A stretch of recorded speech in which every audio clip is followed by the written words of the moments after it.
Deus prometeu que enviaria o Messias, que venceria o poder do mal e aquele espírito que o traiu e implantou nesta terra o seu reino. Através dos profetas, Deus avisou que enviaria o Salvador da humanidade. Os profetas Moisés, Daniel, Isaías, Malaquias, Miqueias e o rei Davi e muitos outros anunciaram a vinda do Messias. Porém, algumas profecias se destacam das demais. Uma delas é a do profeta Isaías, por meio do qual anunciou que o povo que andava em trevas viu grande luz, e os que viviam na região da sombra da morte resplandeceu-lhes a luz. Em outro trecho, este santo de Deus afirma dizendo: porque um menino nos nasceu, um filho se nos deu, o governo está sobre os seus ombros, e o seu nome será Maravilhoso, Conselheiro, Deus Forte, Pai da Eternidade, Príncipe da Paz, para que se aumente o seu governo e venha a paz sem fim sobre o trono de Davi e sobre a casa de Deus, para estabelecer e firmar mediante o juízo e a justiça, desde agora para sempre. O zelo do Senhor dos Exércitos fará isso. Também Deus enviou um sinal para aquele povo através deste profeta, dizendo: portanto, o Senhor mesmo vos dará um sinal. Eis que a virgem conceberá e dará à luz um filho e lhe chamará Emanuel. 700 anos antes de enviar o Messias, Deus avisou por meio do profeta Miqueias o local aonde nasceria o seu enviado. E disse o profeta: e tu, Belém Efrata, pequena demais para figurar como grupo de milhares de Judá, de ti me sairá o que há de reinar em Israel, cujas origens são desde os tempos antigos, desde os dias da eternidade. O profeta Malaquias viveu cerca de 400 anos antes de Jesus, cuja profecia fala do mensageiro do Senhor, que iria preparar o caminho do Messias, e este seria ajudado pelo profeta Elias, que já era um santo na glória de Deus. Assim escreveu o profeta: eis que vos enviarei o profeta Elias, antes que venha o grande e maravilhoso dia do Senhor. Ele converterá o coração dos pais aos filhos e o coração dos filhos aos pais. Pouco antes da época em que o anjo Gabriel apareceu à Virgem Maria, Deus enviara um anjo com a missão de anunciar uma boa nova a um servo chamado Zacarias, ao qual lhe falou: Zacarias, não temas, porque a tua oração foi ouvida. Isabel, tua mulher, te dará à luz um filho, a quem chamará de João. Ele será grande diante do Senhor e cheio do Espírito Santo já do ventre materno. Ele converterá muitos dos filhos de Israel ao Senhor teu Deus, e irá diante dele o Espírito e poder de Elias para converter os corações dos pais aos filhos e converter os desobedientes à prudência dos justos e habilitar para o Senhor um povo preparado. Este menino seria o profeta São João Batista, que preparou o caminho para que Jesus pudesse realizar sua obra e no devido tempo batizou o nosso Senhor Jesus. Ele era primo de Jesus, pois sua mãe Isabel era prima de Maria Santíssima. Zacarias e Isabel já estavam com a idade avançada, mas Deus realizou o milagre na vida deste casal piedoso, lhes concedendo um filho. Maria Santíssima, que já aguardava o nascimento de Jesus, foi avisada pelo anjo que sua prima Isabel também teria um filho e, muito alegre, foi visitá-la. Ao adentrar a casa de Zacarias, saudou a prima Isabel. E ao ouvir a saudação de Maria, a criança que estava no ventre de Isabel estremeceu. E ela, cheia do Espírito Santo, exclamou em alta voz, dizendo: bendita és tu entre todas as mulheres, e bendito o fruto do teu ventre. E donde me provém que me venha visitar a mãe do meu Senhor, pois logo que me chegou aos ouvidos a voz da tua saudação, a criança, que era São João Batista, estremeceu de alegria dentro de mim. Bem-aventurada a que creu, porque serão cumpridas as palavras que lhe foram ditas. Observem que tudo o que Deus determinou para o bem dos bons e humildes de coração se cumpriu. Embora tenha demorado tanto tempo, se cumpriu. A vida e o ministério terreno do nosso Senhor Jesus são dádivas preciosas e de grande significado para nós apostólicos. Jesus, nosso Salvador, nos deixou ensinos e exemplos de grande valor para a santificação e a consagração do povo de Deus na terra. O seu nascimento e toda a sua vida são uma mensagem para a humanidade. Mensagem de paz, mensagem de perdão, mensagem de amor, de humildade, de fé, de coragem e de inteira dedicação e consagração ao Pai Celestial. A vida de Jesus e a de sua Santa Mãe são exemplos que devem ser seguidos por todos os que querem herdar a vida eterna com Deus e os seus santos no reino dos céus. Todos os apostólicos precisam dar muito valor à doutrina e disciplina desta igreja, pois ambas constituem legados de Jesus para esta igreja, por meio da Santa Avó Rosa e do Santo Irmão Alto. Estes santos sempre nos ensinaram e aconselharam a viver sob os preceitos da fé e a seguir as regras de um bom viver e de amor à doutrina e disciplina da igreja, que nos fazem verdadeiros filhos de Deus. Jesus é tudo para nós. A Santa Avó Rosa e o Santo Irmão Alto querem que todos nós apostólicos, desde os mais pequeninos até os mais idosos, adoremos a Deus, a Jesus e sua Santa Mãe no seu Natal e a cada dia de nossas vidas, pois para nós sempre é Natal, porque Natal é paz, é amor, é alegria, é regozijo, é união entre todos. Portanto, estimados irmãos, vivam assim para serem sempre muito abençoados. Celebrem o Natal em família, no verdadeiro sentido do Natal, em paz, amor e união. Muito bem, prezados irmãos, aqui presentes e os nossos internautas e visitantes, que é a mensagem para a nossa meditação nesta noite. Ficamos, irmãos, de certa forma, imaginando durante a exposição da leitura da mensagem, o anseio do povo de Israel, que esperava a vinda do Filho de Deus. Principalmente quando eles ouviram falar que aquele que viria concederia liberdade aos cativos e que eles então seriam livres. Mas, irmãos, algumas expectativas daqueles povos ou daquele povo acabaram sendo frustradas, irmãos, pelo fato de não entenderem o real sentido e o real motivo e o objetivo de Jesus ao vir a esta terra.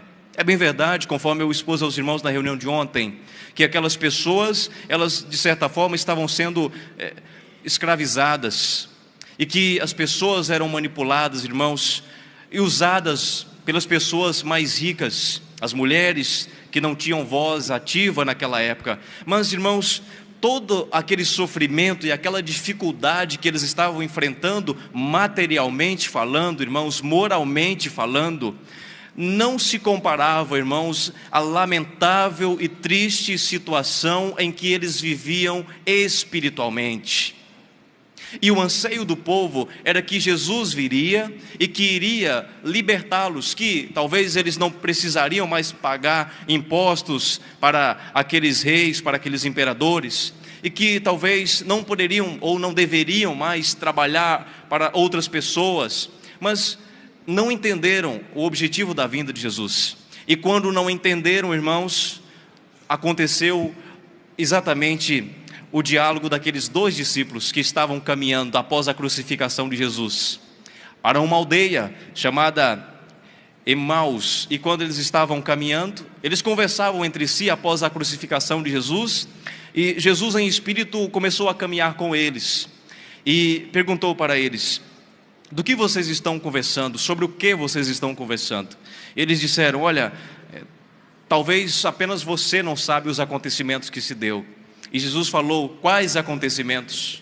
O que aconteceu? E eles disseram: olha, era um profeta, nós pensávamos que era um profeta. Era um homem de Deus, que curou a muitos e que realizou obras notórias. E nós esperávamos que ele era o nosso libertador. Ele disse, aqueles discípulos disseram um para o outro: no entanto, ele foi crucificado, morreu como os demais.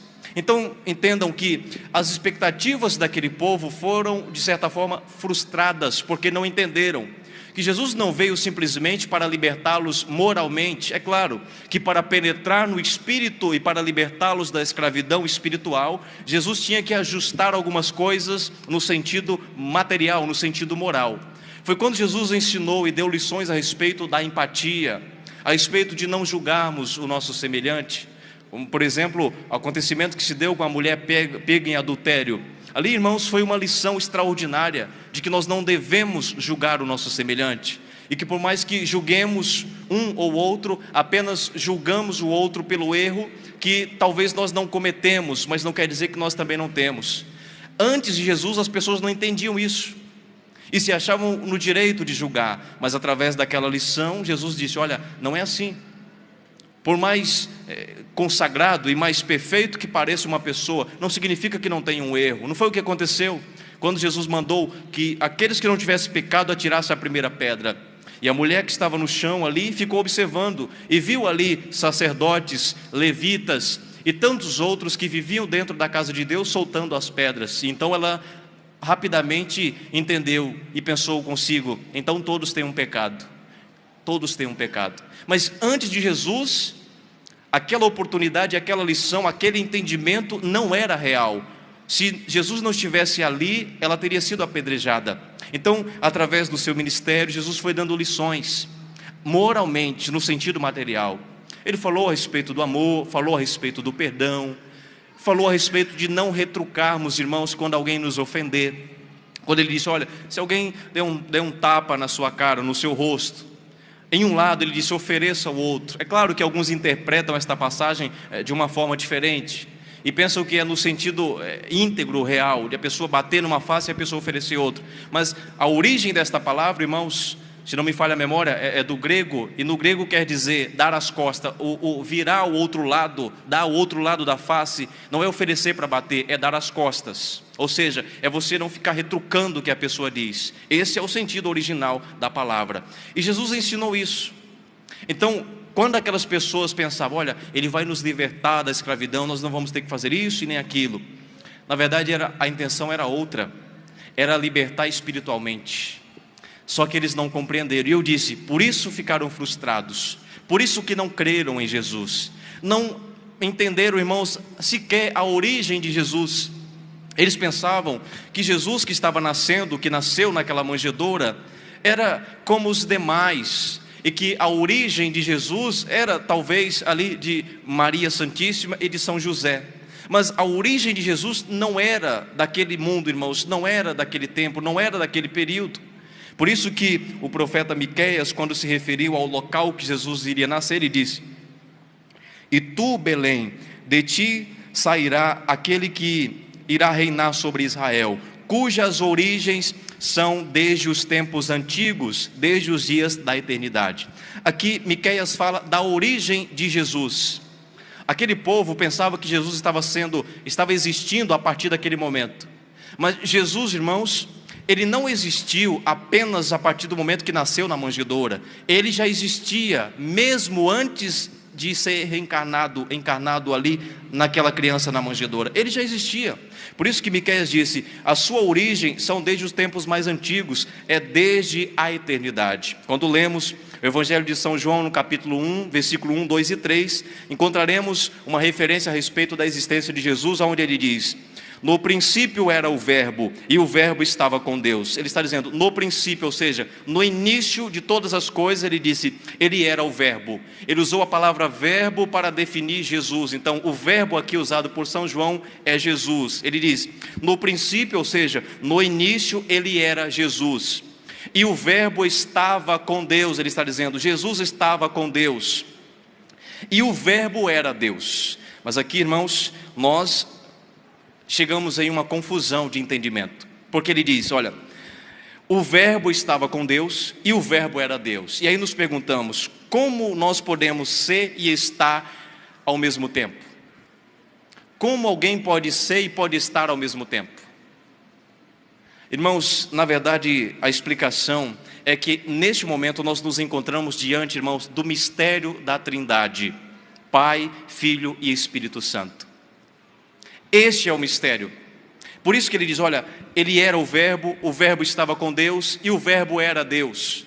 É o mistério da Santíssima Trindade, Pai, Filho e Espírito Santo, eles não podem estar desligados.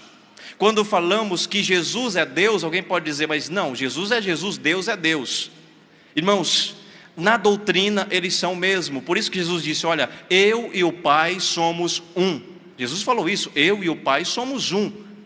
Eu e o Pai somos um. Então quando São João diz, o verbo era Deus e o verbo estava com Deus, ele está dizendo que Jesus, sendo ele o Deus Filho, já estava com Deus. E a prova é quando nós entramos no livro de Gênesis e lemos a respeito da criação das coisas. E chegamos na criação do homem, onde o nosso Deus vai dizer, façamos o homem à nossa imagem e semelhança. Ele usa a palavra façamos, plural, e usa a palavra nossa, também plural. Se é nossa, é a existência de uma outra pessoa. Por exemplo, se eu dissesse aos irmãos, irmãos, façamos uma limpeza no templo após a reunião. O que eu estou dizendo? Eu estou dizendo nós, o envolvimento de mais pessoas, façamos. Se eu dissesse, farei uma limpeza no templo após a reunião, aí eu estava falando só de mim. Mas Jesus e o nosso Deus, a palavra diz, façamos, ou seja, a existência de outras pessoas. Por isso que é impossível separarmos o Espírito, o Filho e Deus. É a Santíssima Trindade, é o mistério da Santíssima Trindade. Então esse verbo que o apóstolo São João fala aqui, ele é Jesus. Aquele que no mesmo instante é Deus, por causa da perfeita unidade entre os três. E aquele povo não entendeu isso, e pensava que Jesus era de fato apenas existente naquele momento. E inclusive teve um debate muito grande de Jesus com os judeus dentro do templo acerca deste assunto. Os judeus, quando ouviram Jesus falar a respeito da sua origem, dizendo que ele tinha vindo do Pai e que ele sabia para onde ele estava indo, e a respeito da sua função, os discípulos, ou os judeus, melhor dizendo, indignados dentro do templo com as palavras de Jesus, não entendendo o que Jesus estava dizendo, disseram para ele, olha, nos diga uma coisa, és tu maior do que Abraão? Foi a pergunta que fizeram para Jesus. Tu é maior do que Abraão? Porque para aquelas pessoas, Abraão era o topo. Não havia ninguém maior que Abraão. Apenas Deus. E quando Jesus falava da sua autoridade, eles disseram, olha, me diga uma coisa. Tu é maior do que Abraão? E Jesus disse para eles, olha, Abraão, o vosso pai, exultou por ver o meu dia, e viu e alegrou-se. Foi a resposta que Jesus disse, olha, Abraão ansiava por ver o meu dia, e viu e se alegrou. E eles disseram então, os judeus, mas como assim? Tu não tens nem 50 anos ainda, e viste Abraão? E aqui, para que possamos entender o que eles estavam, a dificuldade deles compreender, era o seguinte, Jesus estava em um período que separava, entre Jesus e Abraão, havia um período de mais ou menos 2000 anos de diferença. Abraão tinha vindo cerca de 2000 anos atrás, e agora Jesus vai dizer, olha, Abraão exultou por ver meu dia, viu e alegrou-se. Eles disseram, mas como assim? Esse homem não tem nem 50 anos, ele está dizendo que viu Abraão, se Abraão viveu há 2000 anos atrás. E disseram, olha, na verdade você tem demônio, foi o que disseram para Jesus. Nós estávamos certos em dizer que você tem demônio, porque uma conversa dessa não faz sentido. Você não tem 50 anos e diz que viu Abraão. E Jesus então vai continuar o diálogo e vai dizer, olha, em verdade eu vos digo, que antes que Abraão existisse, Jesus disse, eu sou. Olha a resposta de Jesus, com clareza, eles disseram, olha, tu não tem nem 50 anos, Abraão viveu há 2000 anos atrás, como é que tu disse que viu Abraão? E ele te viu? E Jesus falou, antes que Abraão existisse, ele disse, eu sou. Isto nos faz, irmãos, ligar esta passagem com uma outra pessoa que falou esta mesma palavra. Apenas Jesus e Deus falaram esta palavra, eu sou. Jesus falou aqui para aquelas pessoas, para aqueles judeus dentro do templo, olha, antes que Abraão existisse, eu sou, ou seja, eu já existia antes. E outra vez o nosso Deus disse para Moisés, quando Moisés disse, olha Senhor, quando me perguntarem qual é o seu nome, o que eu devo dizer? E Deus disse, eu sou o que sou. Então, apenas Deus e Jesus usaram esta expressão, eu sou. Por isso que eu disse que é o mistério da Santíssima Trindade, Pai e Filho estão ligados. E aquelas pessoas não compreenderam. Então, prezados irmãos, quando o profeta Miqueias fala que a origem deste que iria nascer em Belém era desde os tempos da eternidade, é desse assunto que ele está falando. Ele está dizendo, olha, aquela criança que vai nascer em Belém, ela já existe. Ela esteve na criação de todas as coisas. Ele mesmo disse, olha, todas as coisas foram feitas por ele, e sem ele nada do que foi feito se fez. João 1, versículo 1, 2 e 3. Então, as pessoas não entenderam. Aquela criança na manjedoura, ela já existia mesmo antes de nascer aqui na terra. O Espírito já estava nos céus, lá no princípio da criação. Mas o anseio deles, irmãos, era muito grande, principalmente quando se aproximava cada vez mais, irmãos, dos anos em que as profecias estavam para se cumprir. E quando o profeta Malaquias falou a respeito da vinda de um que iria preparar o caminho de Jesus, a mensagem que expôs o profeta Malaquias como sendo aquele que anunciou a vinda de Jesus, mas na verdade o profeta Malaquias ele não anunciou a vinda de Jesus, ele anunciou a vinda de São João Batista, como sendo aquele que iria preparar o caminho para a vinda de Jesus, mas diretamente o profeta Malaquias não mencionou a vinda de Jesus. Ele falou daquele que viria e que iria preparar o caminho para o Salvador. E quando São João Batista nasceu, irmãos, e começou a exercer o seu ministério, porque era dotado do Espírito Santo e tinha uma sabedoria inigualável, preparando o povo para receber a vinda de Jesus, ele então entrou em um assunto que ninguém nunca havia visto falar: arrependimento e conversão. Ele não motivou as pessoas dizendo, olha, se alegrem porque o Cristo está vindo. Não, ele disse, arrependei-vos e convertei-vos. A preparação de São João Batista em relação à vinda de Jesus foi no sentido de arrependimento, de perdão de pecados. Com isso nós entendemos que nós não podemos simplesmente esperar o dia para comemorar o dia do nascimento de Jesus de qualquer forma, sem que antes passemos por um arrependimento e sem que antes nós peçamos um perdão, quer a Deus, quer a Jesus, quer a Santa Avó Rosa, ou Santo Irmão Alto, ou a um dos nossos irmãos. Quando ele vai preparar o caminho, ele diz, olha, se arrependam, para que sejam perdoados os vossos pecados. Ele estava preparando, ele disse, olha, o que vem, ele é grande, aquele que vem, ele é grande. Eu não sou digno de desamarrar nem as suas sandálias dos seus pés. Ele falava da grandeza, ele disse, eu batizo com água, ele virá e batizará com fogo. Então, ele estava ali expondo, irmãos, a grandiosidade de Jesus.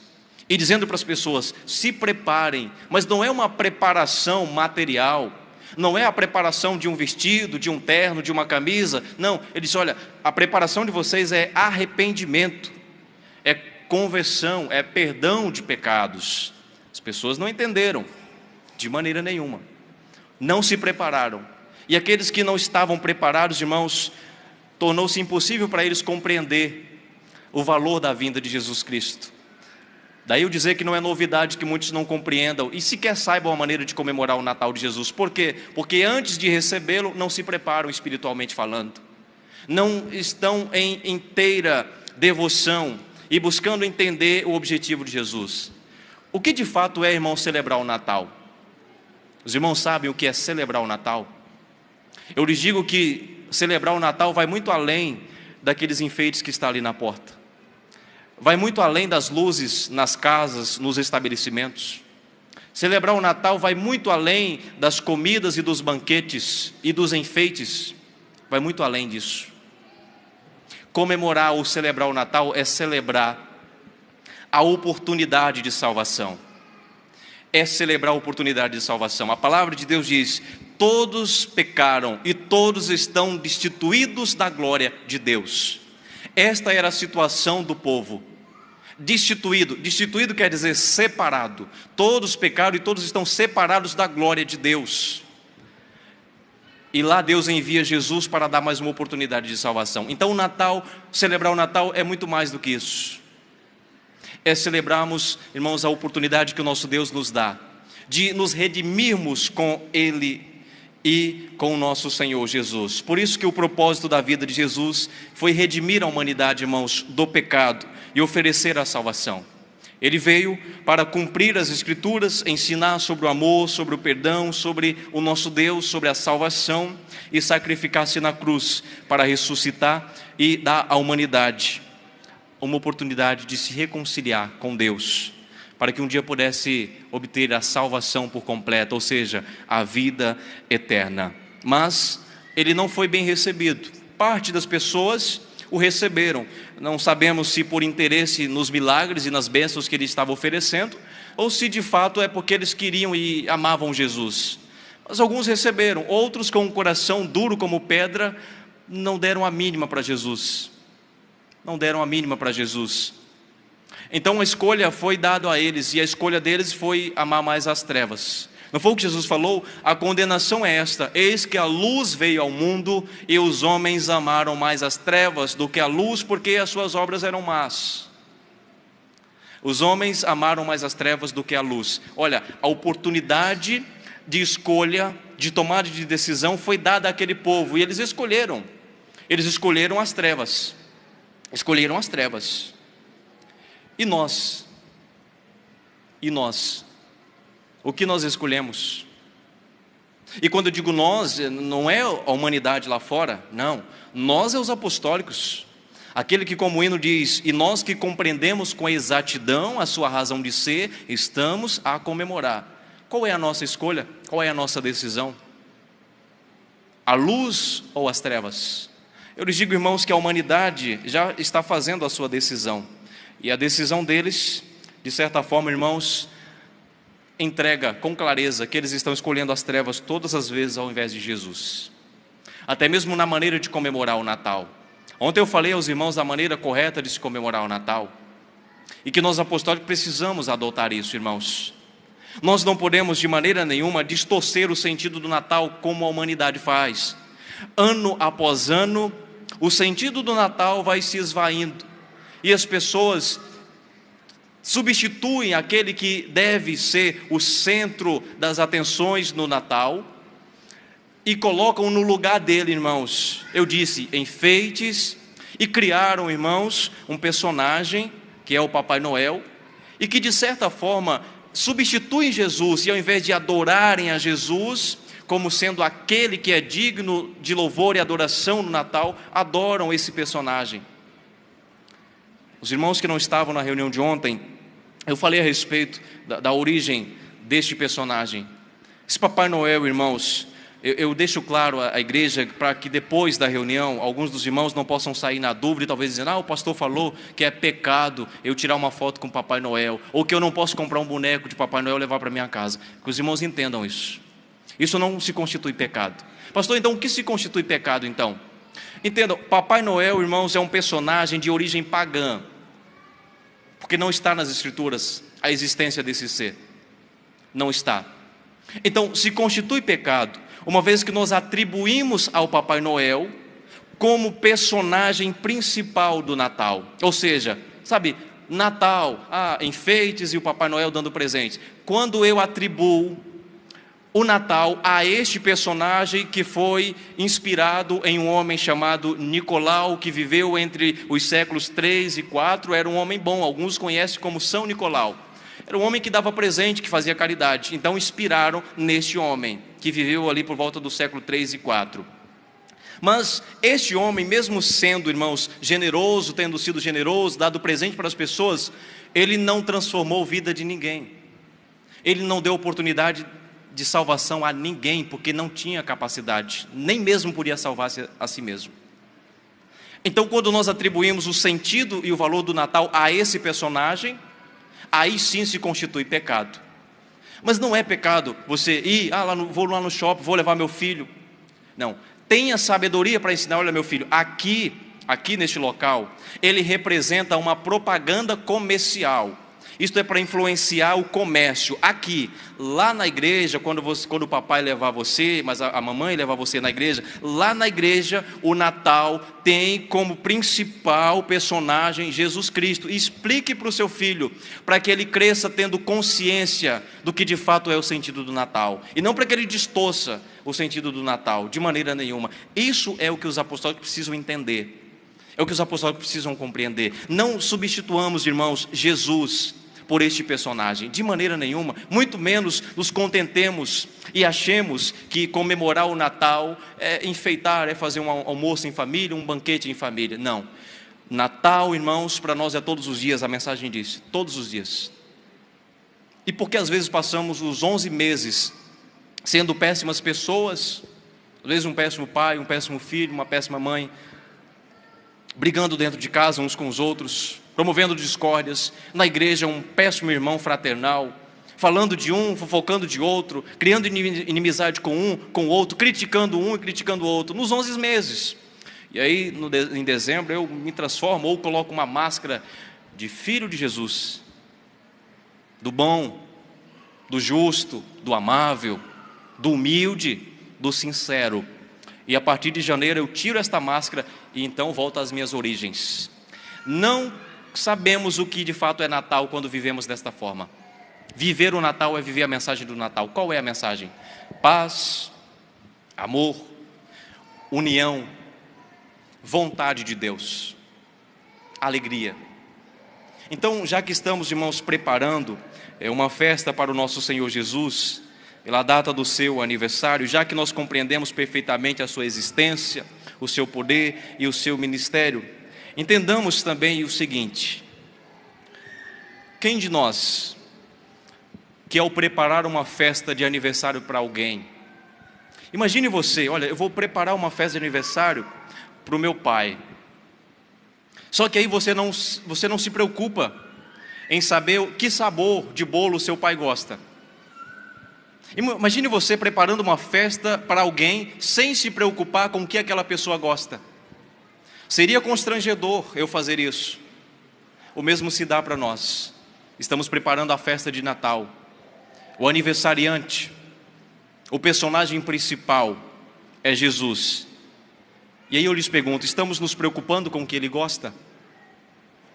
Em algum momento nós paramos para pensar o que Ele gosta. Ah, pastor, o que Jesus gosta? O que Jesus gostaria? Eu lhe digo, Ele gostaria que você fizesse a paz com o seu irmão, que você amasse verdadeiramente, sem fingimento, o seu irmão. Inclusive foi o mandamento, Ele disse, olha, eu vos dou um novo mandamento, que vocês se amem uns aos outros, assim como eu vos amei. Isso trará alegria a Jesus. É isso que Jesus gosta, é isso que este aniversariante quer de cada um de nós. Você consegue dar esse presente a Ele ou não? Decida em sua consciência. Que a Santa Avó Rosa e o Santo Irmão Aldo possam ajudá-los e inspirá-los nas tomadas de decisões a respeito do sentido do Natal e como viverão. E que não vivam apenas nesses dias, mas que vivam todos os dias de sua vida. Amém? Para resumo de nossa reunião, irmãos, nós iremos ouvir ainda pelo coral o último hino a ser apresentado, de título Dezembro Feliz.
Amém, irmãos.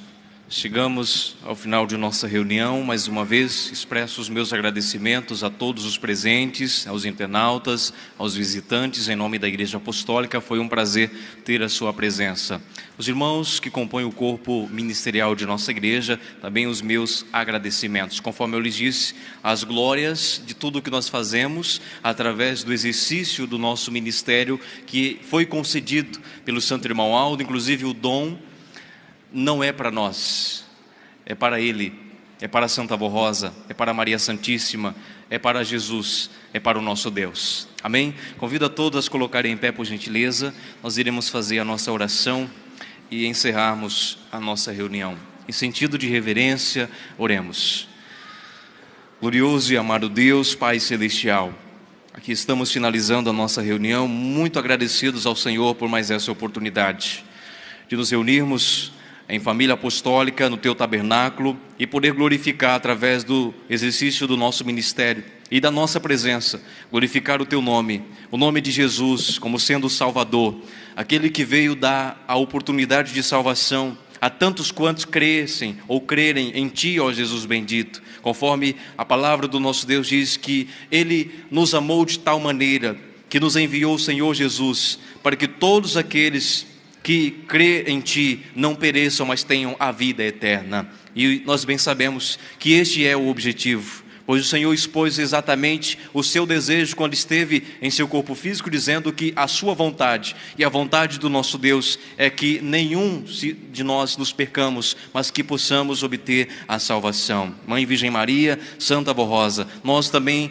as envolvemos na nossa gloriosa adoração, pois sabemos do ministério glorioso que as senhoras exerceram, a Senhora Mãe Maria Santíssima como sendo a escolhida por Deus, aquela que achou graça diante de Deus e que teve a honra de gerar dentro de si o Filho do nosso Deus, o nosso Senhor Jesus Cristo, e sempre apoiando, ajudando e incentivando na sua obra gloriosa de salvação. A Senhora esteve ao seu lado, bem como esteve ao lado dos discípulos e está ao nosso lado, desde que façamos a Tua vontade, que é a vontade do nosso Deus. Santa Avó Rosa, Santo Irmão Aldo, gratidão aos senhores por nos fazer compreender e entender o verdadeiro sentido do Natal. E agora peço que recebam os louvores que foram apresentados pelos Teus filhos nesta noite. É um gesto de gratidão, é um gesto de amor por todas as bênçãos que a Senhora e o nosso Santo Irmão Aldo têm manifestado em nossas vidas nestes dias. Receba no Teu trono, ó Jesus, compartilhe com os demais santos e anjos do reino dos céus, aí da Tua glória. É o que nós Te oferecemos, pois amamos o Senhor. E esse amamos o Senhor não é apenas de palavra, mas queremos demonstrar isto na prática, exercitando o perdão, o amor ao próximo, a bondade, a mansidão, a humildade e todas as características contidas no Senhor, bem como as virtudes despertadas e manifestadas em Ti e no Espírito Santo de Deus, que possamos dar prova de uma vida condizente com a Tua santa vontade. E agora, irmãos aqui presentes, mediante a vossa fé e mérito, recebam a bênção do nosso Deus, a bênção de Jesus, de Maria Santíssima, da Santa Avó Rosa e do Santo Irmão Aldo. Que estas bênçãos sirvam e valham também para estas pessoas que colocaram os nomes aqui nessa caixinha pedido de oração. Sei que o Senhor Jesus conhece e sabe o que estão passando. Dê a eles a solução, se assim merecerem. Se for necessário aplicar a Tua misericórdia, que assim seja, mas que prevaleça a justiça e a vontade do nosso Deus. Sendo assim, ó irmãos, despeço a todos na paz do nosso Senhor Jesus, e que esta paz possa reinar em sua vida particular, na sua família e por onde o Senhor passar. Amém. A paz do Senhor para todos. Está encerrada a nossa reunião.